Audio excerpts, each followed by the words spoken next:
Something unprecedented is happening in America right now. The fast food industry, the backbone of affordable eating for generations, is breaking apart before our eyes. And if you felt your wallet getting lighter at the drive-thru lately, you're not imagining it. What's unfolding in 2026 isn't just another business cycle. It's a fundamental transformation of how Americans eat, spend, and survive.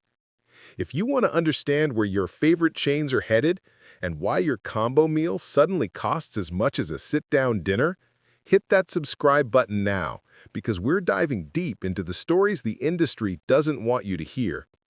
For decades, fast food was America's great equalizer. It didn't matter if you were a construction worker on lunch break, a college student pulling an all-nighter, or a parent rushing between soccer practice and dinner time. You could count on cheap, consistent meals that wouldn't drain your bank account. McDonald's, Taco Bell, Subway, these weren't just restaurants. They were safety nets. They were traditions. They were the places that held families together when time and money ran short. But that contract, that unspoken promise of affordability, is shattering in real time. Menu prices have exploded at rates that make regular inflation look tame. What used to cost $5 now demands 10, sometimes 12. Beef, chicken, cheese, oil, flour, every ingredient is more expensive. Labor costs have climbed, rent keeps rising, delivery apps take their cut. The perfect storm has arrived, and the casualties are mounting. The customers who built this empire, working-class Americans who relied on fast food as a lifeline, are walking away. Traffic numbers among lower-income households have dropped sharply. Store closures are accelerating. Bankruptcies are spreading. Franchise owners are abandoning ship. And together, these fractures form what industry insiders are calling the fast food collapse. Not a distant possibility, but a crisis happening right now in 2026 across America. Number 12. Boston Market. When comfort food turns cold. Boston Market used to represent something simple and comforting. Rotisserie chicken, mashed potatoes, cornbread that reminded you of Sunday dinners. For millions of exhausted Americans, it was the answer. Reliable, affordable, and close enough to home cooking to feel special. But in 2026, reliability is the one thing Boston Market can no longer promise. The lawsuits started piling up years ago. Suppliers filed claims for unpaid invoices reaching into the millions. Workers reported going months without paychecks, leading to state investigations and shutdowns. In New Jersey alone, multiple locations were forced to close after employees came forward about wage theft. These aren't isolated incidents. They're symptoms of a company operating on financial fumes. Franchise owners have been walking away. And across suburban America, empty storefronts sit with temporarily closed signs that everyone knows are permanent. The tragedy isn't just business, it's personal. In smaller towns, Boston Market was the place families went when payday was still 3 days away, but dinner still needed to happen. Number 11. Little Caesars, the value king loses its crown. For generations, Little Caesars occupied a unique space. $5, no waiting, no questions. The hot and ready wasn't gourmet, but it was there when nothing else made financial sense. For single parents, minimum wage workers, anyone stretching their last $20 through the weekend, Little Caesars was survival math. That equation is breaking. The famous $5 price point has vanished. Corporate raised prices over 20%. In many cities, that same pizza now costs $8 or $9. The company insists they're still the value leader, but perception matters more than technicality. And the perception is clear. Little Caesars isn't cheap anymore. Number 10. Taco Bell. When chaos stops being fun. Taco Bell built its empire on chaotic, weird, unapologetically artificial food that was gloriously cheap. For Gen Z especially, it wasn't just food, it was a cultural statement. the place where $6 bought a feast and a story worth telling. That magic is fading. Official sales numbers still look healthy, but inside actual restaurants, the vibe has shifted. That $5.99 combo, it's 9-something now.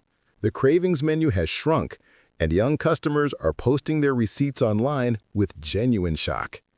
The bigger issue isn't traffic, it's identity. Taco Bell's brand was built on being the chaotic, fun, cheap escape.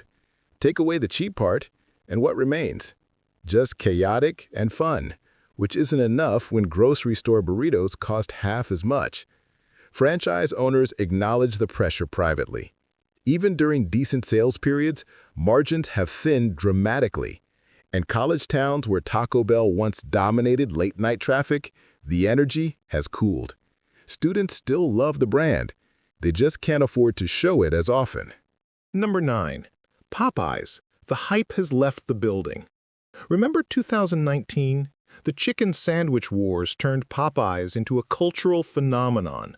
Lines wrapped around buildings, social media exploded. For a brief moment, Popeyes felt unstoppable. 6 years later, that momentum has evaporated. Same-store sales have flattened or dipped into negative territory for multiple quarters. The chicken sandwich still exists, but the magic is gone. Cooking oil prices have surged. Chicken costs fluctuate wildly. Franchise owners report margins tightening to uncomfortable levels. Customers feel the change viscerally. That $7 combo from 2019, it's $12 now in major cities. For working families, the jump represents more than inflation, it's a fundamental shift in accessibility. Popeyes still tastes great, but taste alone doesn't overcome budget reality. The chain hasn't lost its flavor, it's losing its affordability. Number 8. Jack in the Box, the night shift abandoned. Jack in the Box owned the night. It was about 3 in the morning shifts, college students making terrible decisions, $2 tacos at midnight. The 24-hour drive-thru was essential infrastructure for anyone living outside normal business hours. That world is disappearing. Same-store sales have declined for multiple quarters. Corporate confirmed plans to close dozens of locations. But closures aren't the only problem. The hours are shrinking. Labor shortages and safety concerns have forced many stores to abandon late-night service, cutting off the one advantage that made Jack in the Box unique. That $6 combo from a few years ago? It's $10 now, sometimes more. Delivery apps add another $3 or $4. For customers who view Jack in the Box as the cheapest late-night option, the math no longer works. The brand also suffers from identity diffusion, trying to compete in breakfast, chicken, delivery, without dominating anything. In California, Nevada, and Texas, former 24-hour locations now go dark by midnight. It's a visual metaphor for a brand losing the night. Number 7. Dairy Queen. Nostalgia melts in the heat. Dairy Queen was about moments. The first ice cream cone of summer. The birthday blizzard tradition. The small-town gathering spot. For generations, it existed outside normal fast food hierarchy, competing with memories rather than McDonald's. But nostalgia can't pay the bills. The most dramatic warning came from Texas, where a major franchise group abruptly shut down over 24 locations. Another group lost operating rights after failing to meet expensive remodel requirements. Nearly 40 stores vanished within months. Soft-serve ingredients cost more. Toppings, packaging, utilities, everything has climbed. A medium blizzard now registers as occasional treat rather than routine purchase. Corporate modernization demands carry price tags small-town operators cannot absorb. In rural America, losing a Dairy Queen doesn't just eliminate convenience, it erodes community fabric. Customer experience has deteriorated too. Shorter hours, thinner staffing, longer waits. The magic is still there, but it's harder to access and harder to afford. Number 6. KFC. The Colonel's empire cracks. KFC once defined American fried chicken. The Sunday bucket was ritual. The brand recognition was absolute. But in 2026, the Colonel's empire faces existential crisis as younger, faster competitors reshape what fried chicken means. Multiple consecutive quarters of same-store sales declines tell an uncomfortable story. Meanwhile, Chick-fil-A and Raising Cane's have captured younger demographics with streamlined menus and modern aesthetics that make KFC feel dated. The perception problem runs deep. Old stores, slow digital adoption, inconsistent experiences. Chicken prices swing wildly. Oil, labor, utilities, every expense has climbed. That famous $5 fill-up? It's $8 or $9 now. For lower-income families, the bucket that once fed the whole household affordably has shifted into special occasion territory. Franchises have closed underperforming stores across the South and Midwest. The food still carries nostalgia, but nostalgia doesn't overcome economic reality. Number 5. Pizza Hut. The dinosaur can't adapt.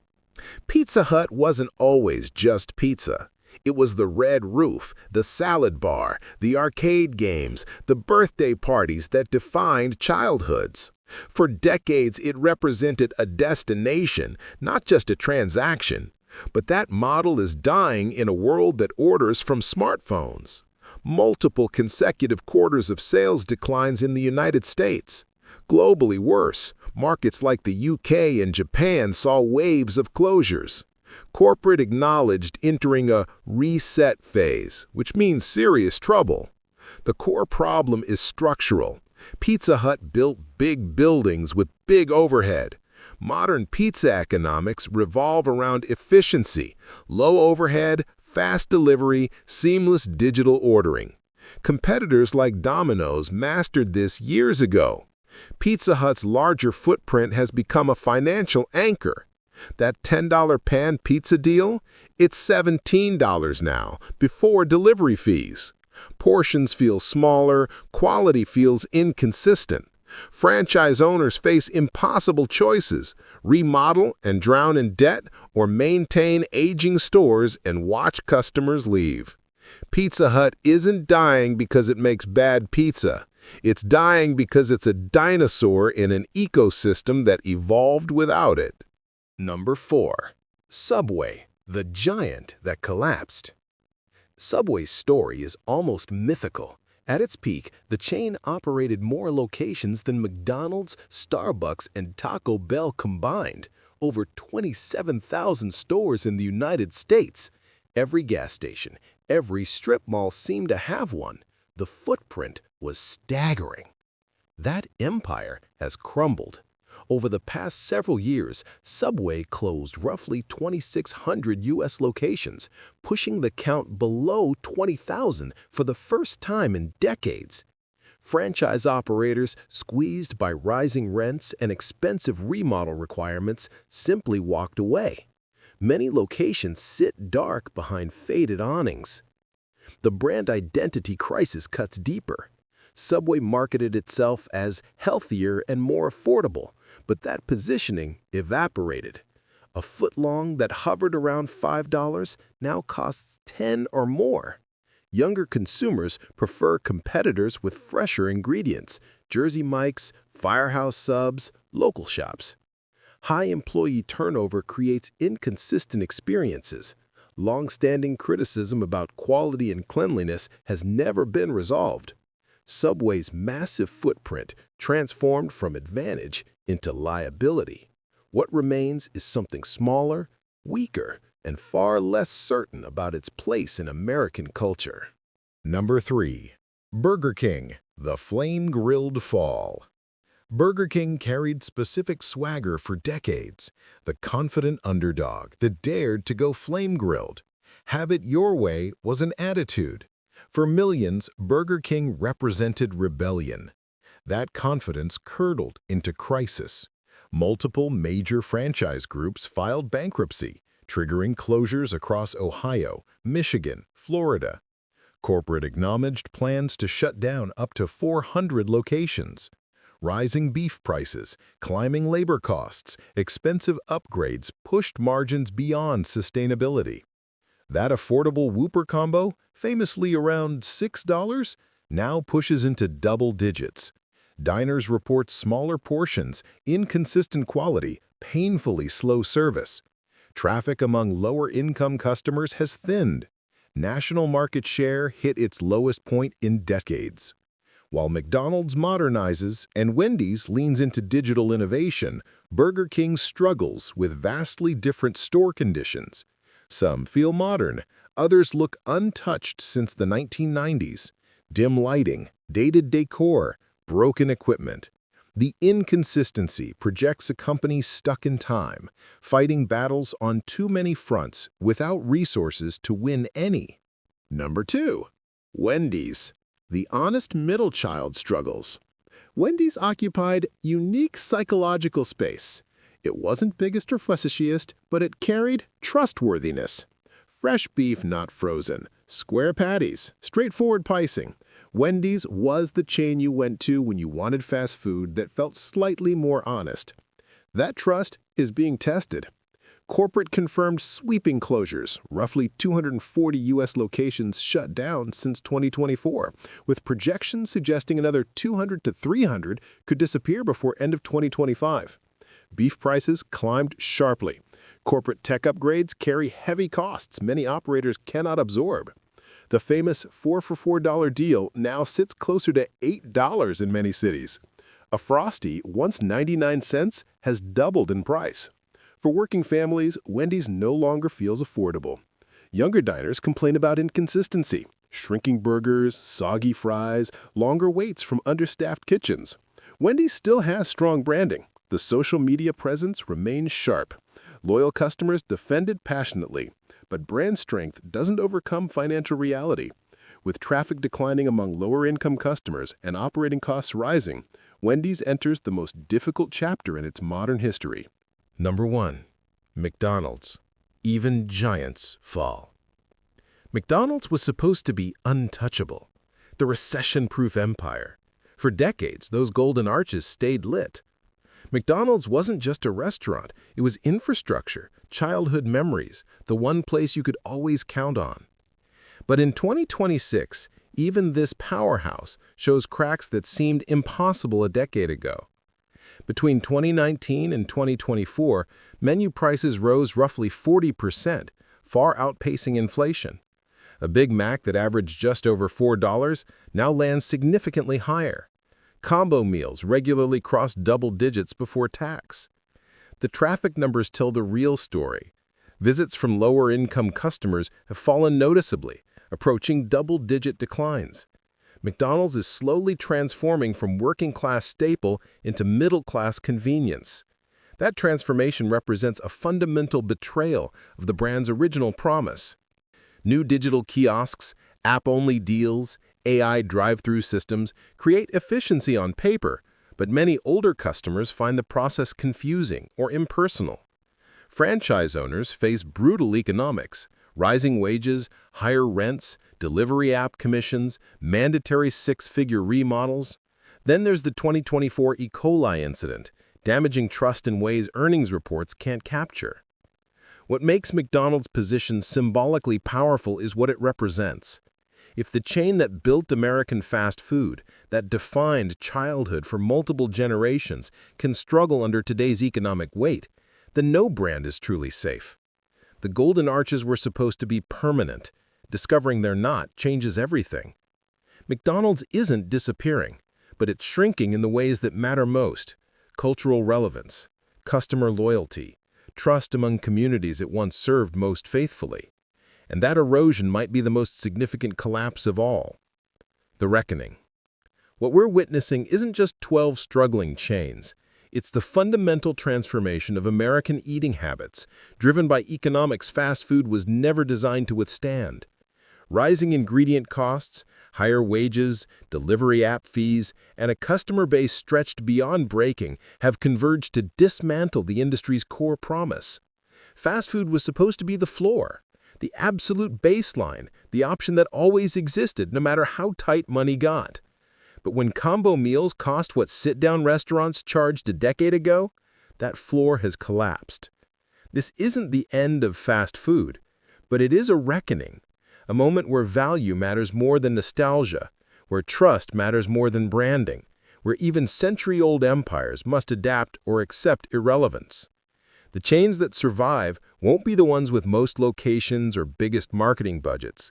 They'll be the ones that remember why people came in the first place, because they needed help and fast food was there. The question isn't whether recovery is possible.